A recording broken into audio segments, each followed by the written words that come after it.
Have you ever been on a multidisciplinary construction project where three different teams use three completely different words to describe the exact same milestone deliverable?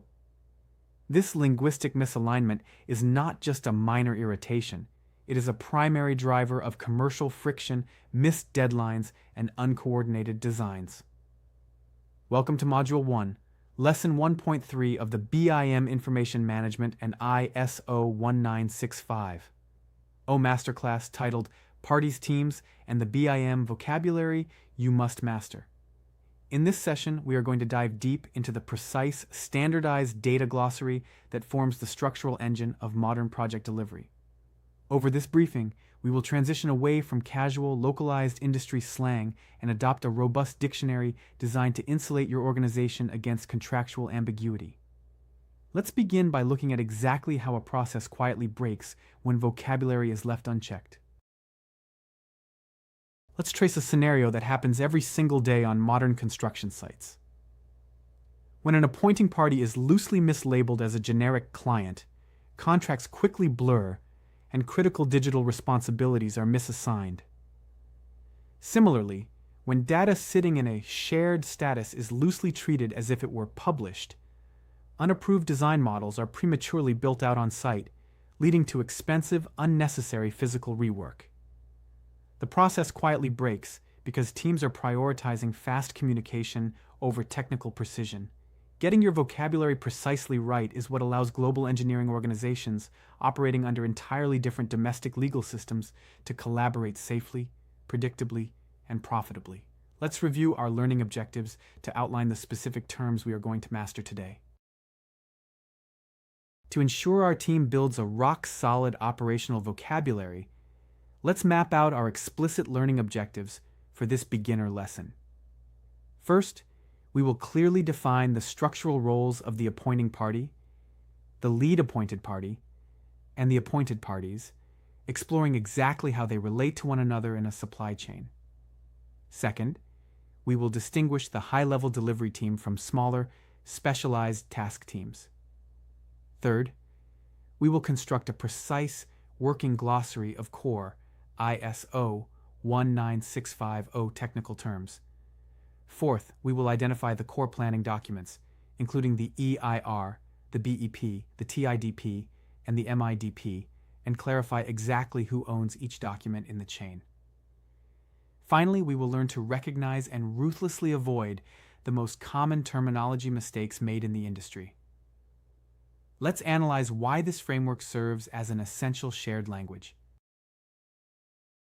Think of the ISO 19650 standard not as a set of rigid technology rules, but as an international shared language designed to align your data pipeline. This uniform meaning operates across national borders, successfully aligning complex engineering organizations that may have never met prior to entering the project environment.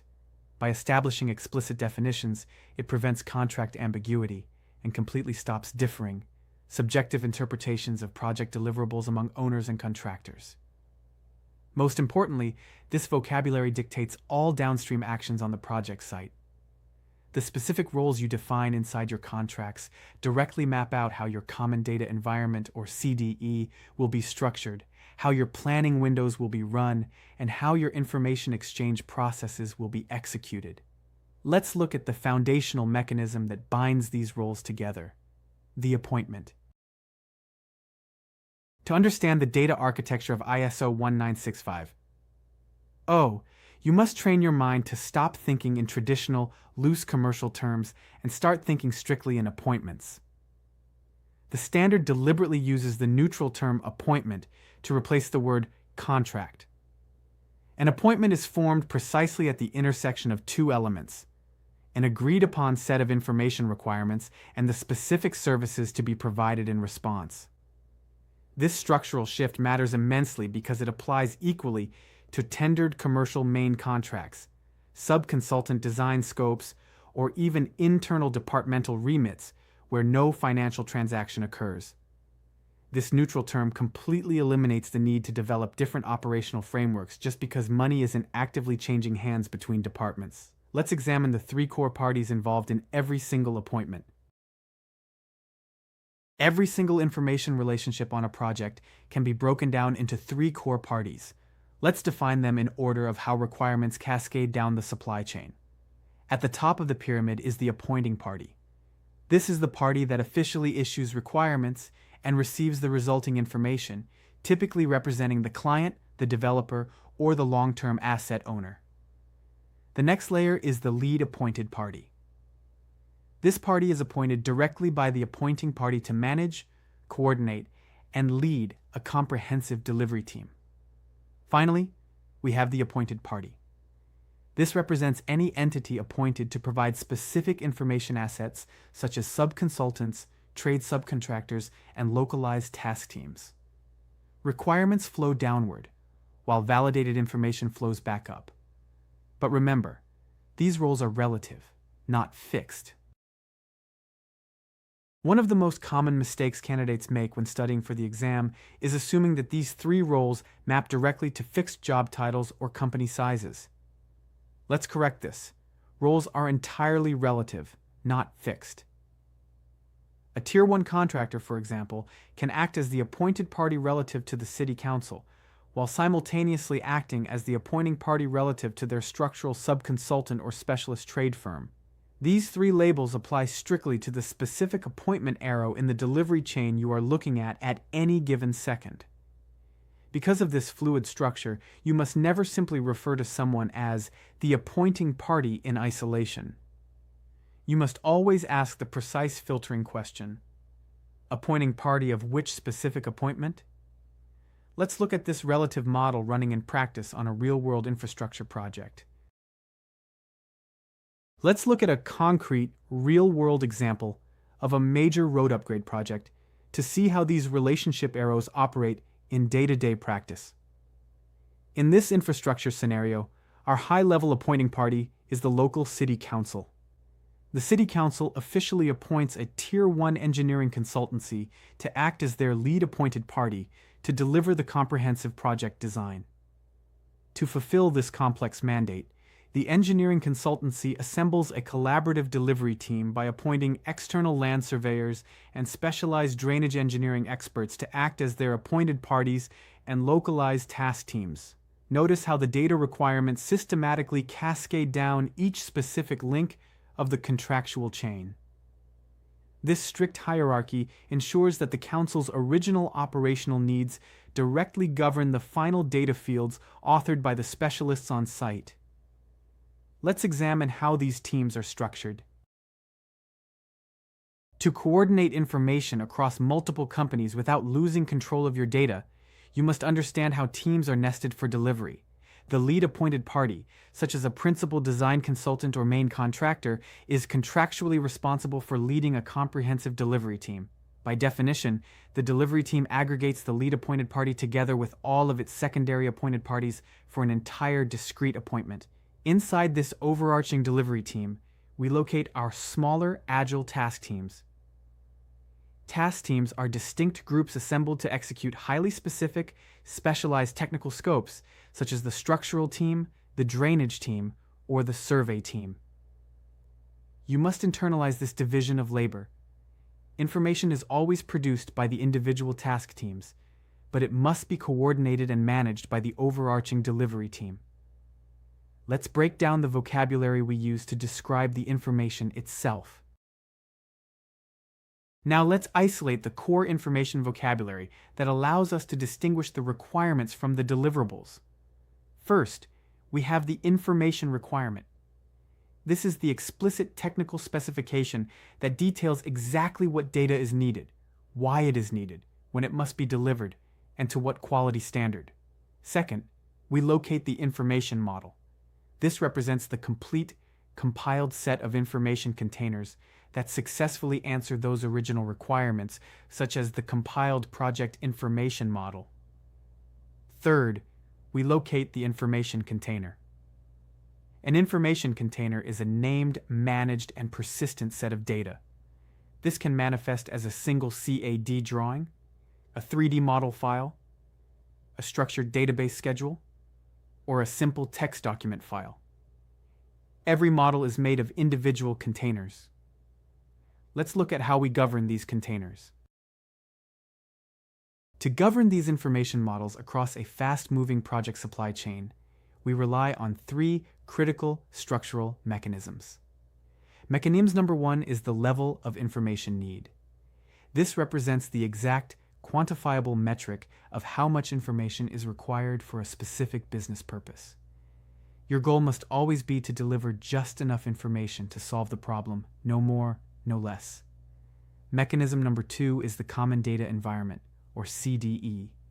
The CDE is the agreed-upon digital source of truth combined with a strict operational workflow that tightly controls how information changes states across the lifecycle. Mechanism number three is the Information Management Function, or IMF.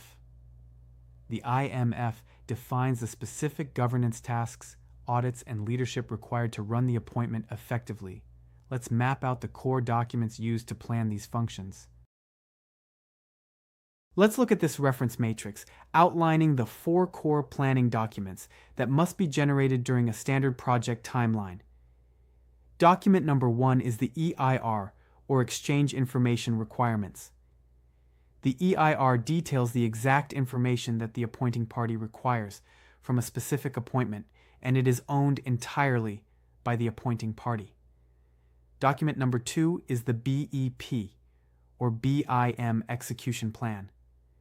The BEP answers the EIR, detailing exactly how the delivery team will meet those requirements. It is owned by the lead appointed party and the delivery team. Moving downwards, document number 3 is the TIDP, or Task Information Delivery Plan.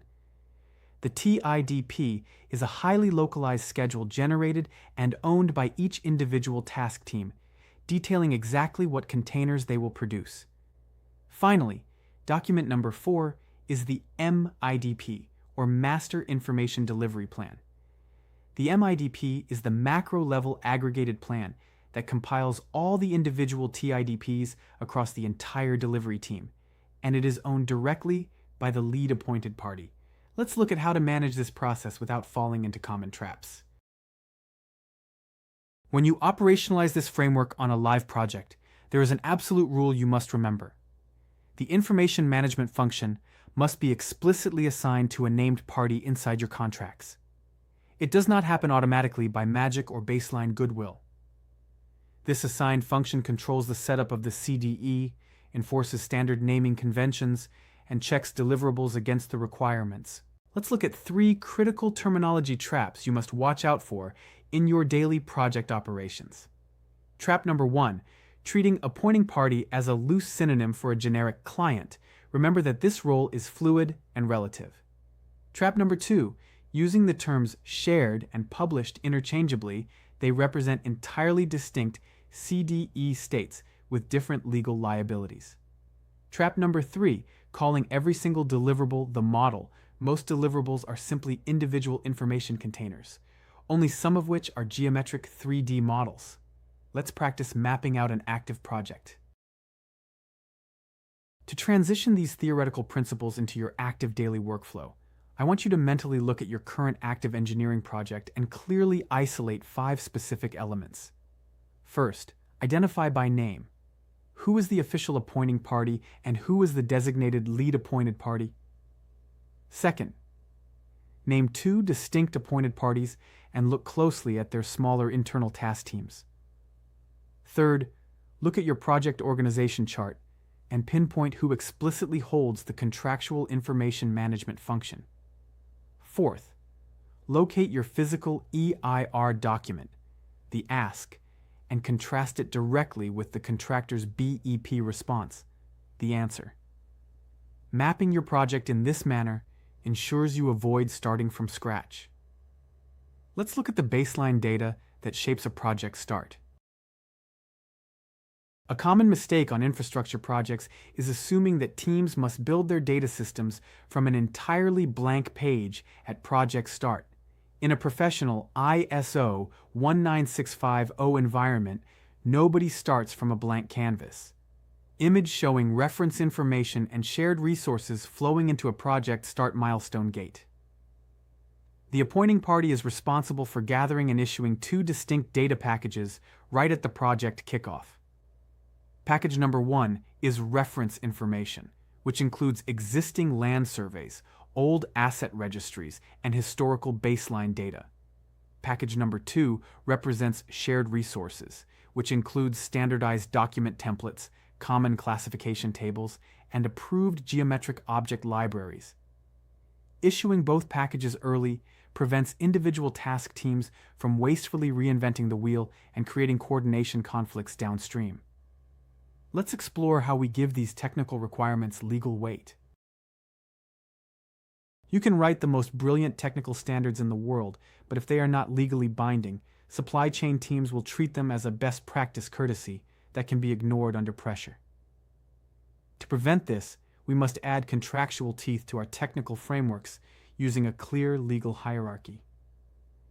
At the base of our hierarchy sits our reference info and baseline templates. Above that, we find the specific EIR requirements and the corresponding BEP technical answers. To bind these elements together, we implement the Information Protocol. The Information Protocol is a formal legal document that sets out clear information management obligations. It incorporates the technical EIR requirements and agreed-upon standards directly into the overarching master agreement appointment. This step transforms data management from a polite request into a binding, enforceable legal duty. Let's pin specific verbs directly to these roles. To ensure your project operates with absolute accountability, you must learn to pin specific action verbs directly to specific project roles. Let's trace our operational data pipeline from left to right. First, the localized task teams are responsible for the verbs produce and check. They author the data containers and execute rigorous internal self-checking protocols. Second, the broader delivery team executes the verb coordinate, running automated clash checks to resolve conflicts across different engineering disciplines. Third, the lead appointed party executes the verbs authorize and deliver. They formally sign off on the coordinated data package and transmit it up the chain. Finally, the appointing party executes the definitive verb accept, systematically validating the incoming information models against their original EIR specification. Let's examine how the CDE states control this operational flow. How do we mechanically prevent a designer's rough sketch from accidentally being built on the construction site? We enforce control by routing every single information container through strictly managed states within the common data environment. Let's trace the pipeline.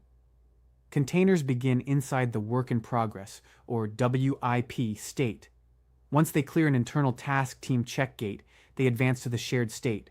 By definition, information in the shared state has been coordinated with other engineering disciplines, but it is not yet officially approved for construction. Once the lead appointed party authorizes the container and it clears the next gate, it moves to the published state. Information in the published state is formally authorized for a highly defined, specific use on site. Finally, old revisions pass through a gate into the archive state for historical tracking. Enforcing this exact terminology protects the site from unapproved data. Let's look at the daily habit that underpins this control: naming conventions. Let's talk about the simplest, highest value daily habit established by the international standard: the use of structured coding naming conventions. Under ISO 19650 protocols, every single information container requires a strict, standardized string configuration.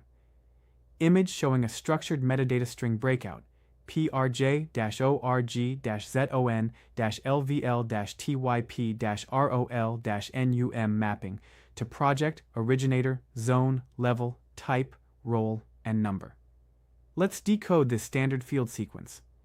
We open with the project code, followed by the originator company identifier, the specific zone or volume, the vertical building level, the document type, the professional role, and a sequential classification number. This code tells any team member exactly what the container is, who authored it, what level it describes, and what revision it represents, completely at a glance, without ever having to open the file. It eliminates search waste entirely. Let's summarize our core takeaways for today's lesson. We have reached the conclusion of our briefing on parties, teams, and vocabulary. Let's do a fast review of the key takeaways you must internalize. First, roles like appointing, lead appointed, and appointed parties are entirely relative to the specific appointment arrow you're analyzing. They are never fixed job titles. Second, project delivery teams contain smaller nested task teams assembled to execute highly specific technical scopes. Third, data requirements cascade systematically down the contractual chain, while verified information models flow back up. Fourth, precise technical vocabulary, including definitions for the CDE, information containers, and level of information need, is what prevents unapproved data from reaching the field. Finally, fifth, our core planning documents, ranging from the EIR to the BEP, form a structured, contractually binding chain of custody. Let's execute our reflection review. Let's close this intensive lesson by running through 3 critical reflection questions to review your understanding of today's concepts. Question 1. Who owns the Exchange Information Requirements, or EIR? The answer is the appointing party, because the EIR represents their explicit statement of operational need. Question 2. What components form a delivery team? The answer is a designated lead appointed party combined together with all of its secondary appointed parties for that specific appointment scope. Question 3. How is the information management function handled on a project? The answer is absolute. It must be explicitly assigned to a named party inside the contract documents. It will never happen automatically. This completes our lesson on core vocabulary. Drill these terms, use them precisely in your meetings, and I will see you in our next session.